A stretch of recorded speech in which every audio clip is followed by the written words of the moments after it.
Avec le dispositif d'affûtage de forêt breveté Tormec DBS 22, vous pouvez désormais affûter vos forêts avec une précision optimale. Vous créez une pointe à 4 facettes, offrant des performances de coupe optimales. Les tranchants du burin forment une pointe au lieu d'être quasiment plats, comme sur un forêt à pointe conique traditionnel. Une pointe à 4 facettes ne bougera pas et la force de poussée requise est considérablement réduite. Le développement de chaleur baisse considérablement et le forêt reste affûté bien plus longtemps. Une pointe bien affûtée produit un trou parfaitement rond avec une haute précision. Commencez par régler la distance du support universel par rapport à la meule en utilisant le trou du modèle d'installation. Montez la plaque de base. Grâce à sa conception Tormec brevetée, elle se fixera solidement. Commencez par régler l'angle de dépouille. Sur le modèle d'installation, vous pouvez voir les angles recommandés pour différents matériaux et dimensions de forêt. On utilise communément un angle de dépouille de 11 degrés. Vous pouvez choisir n'importe quel angle de pointe de 150 à 90 degrés. On utilise communément un angle de pointe de 118 degrés, qui convient parfaitement à la plupart des matériaux. Montez le forêt dans le porte-mèche.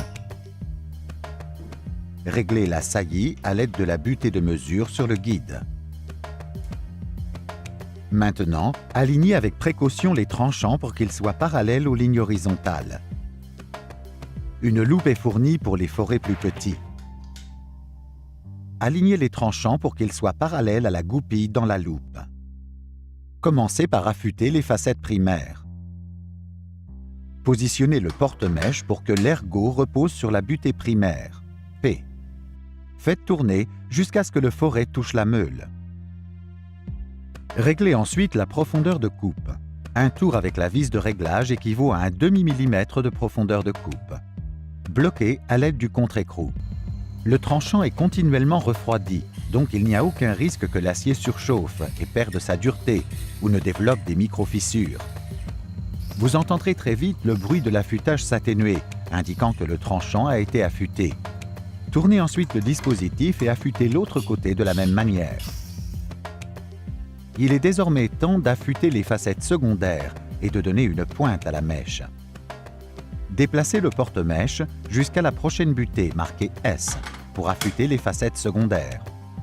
Inclinez la base jusqu'à ce que le forêt touche la mèche et bloquez. Commencez par régler la profondeur de coupe d'un tour et demi.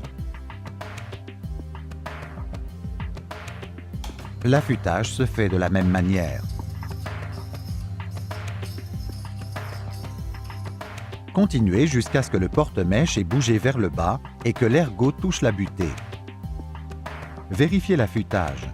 Dans le cas présent, les facettes secondaires doivent être affûtées davantage afin de se rencontrer et créer une pointe. Donnez un autre quart de tour.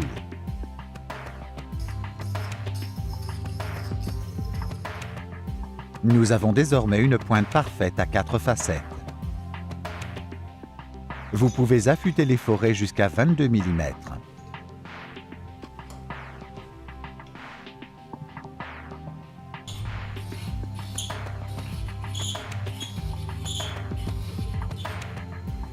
Vous pouvez poursuivre et démorphiler toute bavure sur les disques de démorphilage en cuir profilé. Le forêt possède désormais une pointe parfaitement formée et efficace.